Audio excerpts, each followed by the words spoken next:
इन्होंने मलिक तो साहब, बुनियादी बात तौर ये पर है कहा कि कि ये इदारों ने कितनी अब अपना रोल बदकिस्मती अदा है करना शुरू कर दिया है कि जिस तो जिन इदारों को ये इल्जाम जी, लगाते रोल अदा थे कर रहे हैं अब तो हम। आज उन पे इल्जाम नहीं लगा रहे। बात ये है मलिक साहब कि आपको भी सिर्फ वो आंख आपकी खुली हुई है जहाँ पे हुकूमत पे तनकीद और हुकूमत के ख़िलाफ़ फैसला आ रहा है, जहाँ पे आरओ की कारस्तानी है वो आंख आपने भी बंद की हुई है और आपको ये सुनाई भी नहीं दे रहा, दिखाई भी नहीं दे रहा मीडिया में कि आरओ साहब क्या करते रहे वो रात इलेक्शन की। आरओ साहब उस पूरी इलेक्शन कैंपेन में क्या करते रहे, आरओ साहब का किरदार क्या रहा, पंजाब इलेक्शन कमीशन के अंदर अली असद मल्ली की कितनी दरखास्तें गई, डिस्ट्रिक्ट मॉनिटरिंग ऑफिसर कौन था, हाजा साद रफीक के हल्के से उठा के वो लगाया गया था, वो आसन इकबाल के हल्के से आपने रिटर्निंग ऑफिसर को ला के वहाँ लगाया।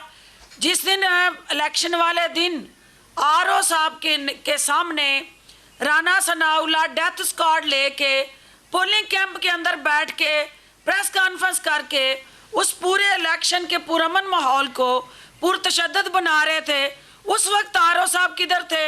आरओ साहब को जब जाके कंप्लेंट की गई तो सिंध के अंदर हलीम आदल शेख को उठा लिया जाता है आरओ के कहने पे, और यहाँ आरओ जो है वो सत्तू पी के ना सिर्फ पूरा दिन सोते हैं और वो दंदनाते फिरते हैं नून लीग के गुंडे, और अल्टीमेटली वो पीटीआई के पोलिंग एजेंट को कत्ल करते हैं।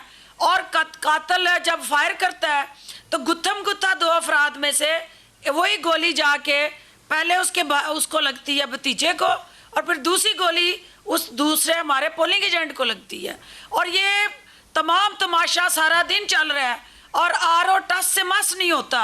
और जब रात आती है तो वही आरओ के दफ्तर में आसन इकबाल, मियाँ जवेद लतीफ़, उस्मा बुखारी, अताउल्लाह ताड़ड़ और दर्जनों एमपी एमएनए नून लीग के विराजमान होते हैं।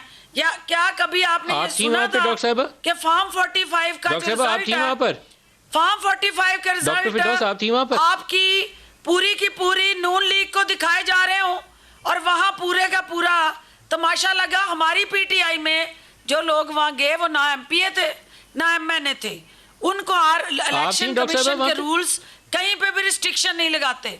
और मैं 6 बजे वहाँ गई हूँ, वो भी उस वक्त गई हूँ जब अली असद जी, मैं गई हूँ 6 बजे एहतजाज करने।